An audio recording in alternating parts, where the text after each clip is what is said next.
Jadi kita minta Abang Sepo tu buat sedikit kesimpulan, perbincangan, nak nasihat anak-anak muda dalam bekerja, ikutlah GrabFood ke, Foodpanda ke, Kilang ke, Meniaga ke, supaya berkat ni ambil masa dalam 4-5 minit. Boleh. Nanti Ustaz Asnin sambung sikit menutup. Sila. Boleh insya-Allah. Okey, saya nak berkongsi cerita yang pendek sikit semasa saya satu ketika dulu bila saya habis sekolah dulu. Macam-macam kerja saya cuba. Masa tu tak ada GrabFood apa semua lagi. Ini dalam tahun bila ni? Tahun 1987. 80-an, ujung 80-an. Jadi masa tu GrabFood tak ada. Kebanyakan kawan-kawan saya pun banyak buat yang part time untuk hotel, banquet tu, kalau ada function apa jadi waiter lah. Pun susah jugalah pasal queue panjang sangat. Jadi satu hari tu nak jadikan cerita, saya ternampak ada satu tempat tu. Kalau dulu kita, mungkin zaman-zaman kita dulu kita tahu funfair. Tapi funfair pun masa tu dah kurang dah. Dia yang lagi tinggi pada funfair ni circus. Saya nampak, saya tak pernah masuk. Lepas tu dia tulis tu jawatan kosong.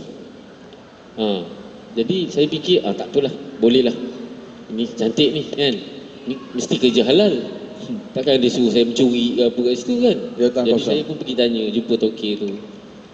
Tokek tu tanya, yes, you ada apa hal? Saya tengok depan tadi ada tulis jawatan kosong. Saya nak minta kerja. Dia tak tanya saya. Selalunya kalau bos dia akan tanya, apa kerja yang awak boleh buat? Dia tak tanya saya. Betul you mau kerja? Ya, saya mau kerja.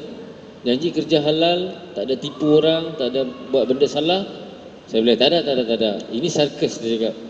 Ini bukan kerja tipu orang. Sabar. Okey, you pergi sana, tepi sana. Dia tunjuk ada satu peti kat situ. Ada peti besar. Jadi dia suruh saya pergi kat peti tu, dia suruh saya buka peti tu. Saya risau kan, saya buka peti tu ada ular ke kan, takut dia nak kenakan saya. Jadi dia cakap, tak ada, buka saya, tak ada apa. Saya pun buka. Saya terkejut tengok ada macam sesuatu yang berbulu kat situ. Macam binatang kan. Jadi bila saya angkat, saya tengok rupanya suit, pakaian kostum beruang. Macam NW tu macam beruang. Tapi ni beruang lidi lah. Beruang kurus lah. Beruang kencet lah. Dia cakap, cuba pakai. Saya pun pakai. So bila saya pakai, dia cakap, you tengok cermin. Saya pun tengok cermin. Beruang betul dia ni kan.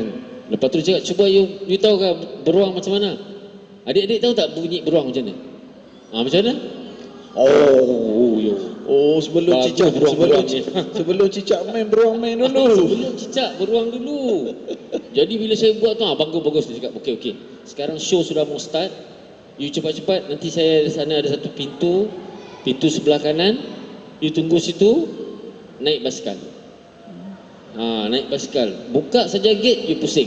Saya pun tunggulah kat situ. Ya Allah, Tuanku, syukur alhamdulillah dapat kerja. Walaupun kerja yang saya tak jangka. Lepas tu sekaligus saya kerja sambil dapat tengok sirkus. Sebab tak pernah masuk. Jadi bila dia buka aja gate tu, orang ramai ni. Bila buka aja gate, saya pun pusing lah naik basikal tu. Naik basikal, semua orang tepuk ni. Saya rasa macam ni. Macam tu. Saya rasa dia orang ni yang menonton situ. Jadi ketika tu saya punyalah nak cakap macam mana, saya sangat gembira sebab dapat satu kerja baru, walaupun bukan cita-cita saya, tapi saya rasa kerja ni tak adalah susah mana. Yang penting saya mencari rezeki yang berkat. Tapi itulah, dalam pada kita senang, Allah tetap akan uji kita. Bila saya pusing tu, lepas tu saya berhenti. Tiba-tiba saya tengok ada pintu kandang lagi satu tu buka. Saya cakap, apa pula pintu tu? Tiba-tiba tahu keluar apa? Keluar singa. Singa besar. Macam mana bunyi singa? Rau, lebih kurang. Rau bau dia. Itu singa kampung lindungan. Jadi saya ni, saya rasa macam, ya Allah Tuanku, aku baru je bersyukur ni atas nikmat kerja yang diberi ni. Kenapa datangkan singa ni, ujian ni? Jadi saya dah tak cerita banyak. Dia pun dah nampak saya. Dia cakap, kenyang aku ni. Kan rasanya lah muka dia tu kan. Kenyang ni walaupun daging kecil ni. Jadi bila dia datang dekat-dekat dengan saya dah tak peduli dah. Kayu. Saya cuba kayuh basikal. Tapi saya tengok dia punya datang tu lagi laju, saya tinggalkan basikal tu. Jadi bila saya lari keliling tu, saya nak pergi ke gate tu. Tapi gate tu dua-dua dah tutup. Memang dah tertutup dah. Saya tak tahulah tertutup pintu rezeki ke, tertutup nyawa saya ke, saya tak tahu. Jadi bila saya pusing tu, dah banyak kali pusing saya keletihan. Sampai bila tahap kita ni, bila kita darurat, secara fitrahnya kita akan berserah. Apa nak jadi-jadilah. Aku dah cuba, cuba nak selamatkan diri. Saya tak tahulah Tokey ni memang saja anak anaya saya ke apa. Jadi saya pun dah berhenti kat situ. Saya tengok singa tu dah datang kat saya. Saya redha lah, saya pandang sini. Jadi bila singa tu datang, dia grip saya daripada belakang. Saya satu benda je saya cakap, asyhadu an la ilaha illallah wa asyhadu anna Muhammadar Rasulullah. Biarlah aku mati dalam iman.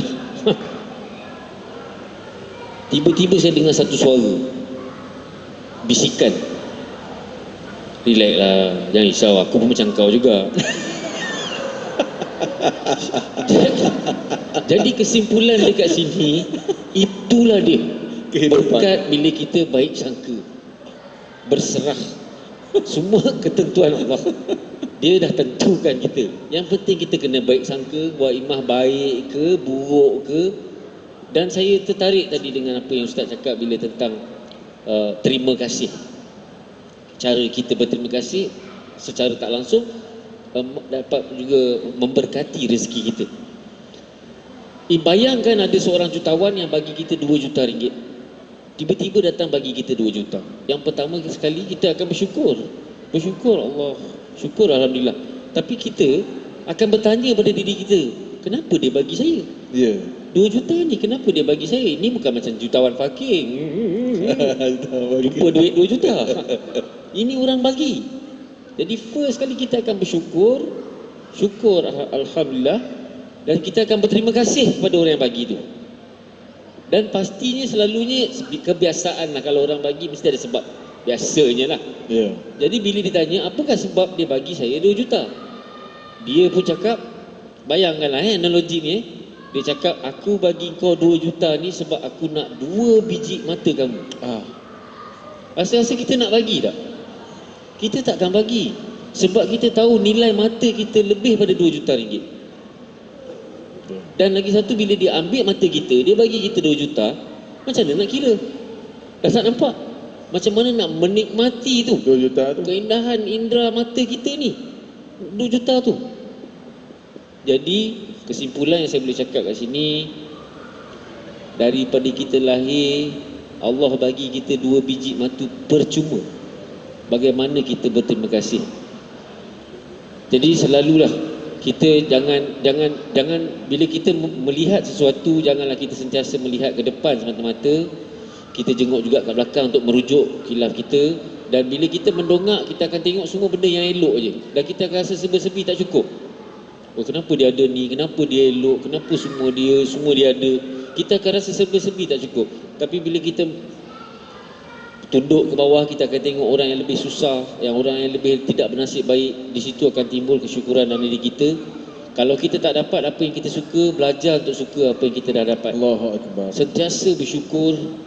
Sebab syukur ni bukan saja pada nikmat semata-mata. Walaupun kita diuji, diduga sekali dengan apa sekalipun, kita kena sentiasa bersyukur.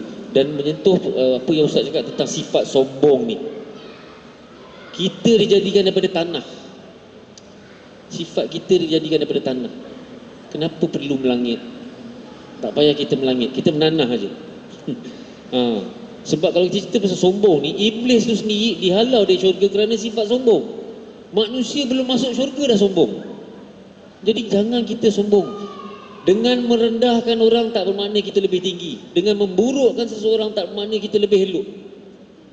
Jadi sentiasa kita terapkan dalam diri kita ni untuk bukan lebih baik pada orang lain. Bila kita cakap kita nak lebih baik pada orang lain, kita sebenarnya dah menilai seseorang. Itu dah jatuh sombong sebenarnya. Bukan macam tu. Kita sebenarnya nak lebih baik bukan daripada orang lain, tapi lebih baik pada semalam. Lebih baik pada hari-hari yang sebelumnya. Alhamdulillah. Kena sentiasa istiqamah, berhusnuzon yang kita boleh jadi lebih baik. Sombong ni kalau boleh jauhi sifat sombong. Jangan sekali-sekali lah kita menilai seseorang, menghakimi seseorang. Walaupun kita nampak seseorang tu telah melakukan kesilapan sendiri pun, keesokan hari ini janganlah kita melihat beliau sebagai pendosa kerana mungkin malam tadi beliau dah bertaubat. Jadi kadang-kadang kita nak tegur pun kadang-kadang boleh datang mudarat. Kadang-kadang kita tegur tak kena tempat, tak kena cara, tak kena masa. Jadi pada saya, bila kita tak boleh menghampiri untuk menegur, insya-Allah bila kita sujud, kita bisikkan doa kita ke bumi, insya-Allah doa kita, suara doa kita berdentum ke langit. Allahu akbar. Insya-Allah. Sentiasa mendoakan yang baik-baik, berbaik sangka. InsyaAllah sebab doa dalam rahsia ni sebenarnya antara doa yang sangat mustajab bila dia berahsia. Begitu juga amalan. Sebaik-baik amalan ialah bukan banyaknya amalan tu, tetapi amalan yang bebas daripada ujub, riak dan takbur. Maknanya sifat sombong tu tak ada kat situ dan tiada istilah menunjuk-nunjuk. Berahsia dalam beramal, insya-Allah. InsyaAllah hayal al-falah, marilah menuju kejayaan.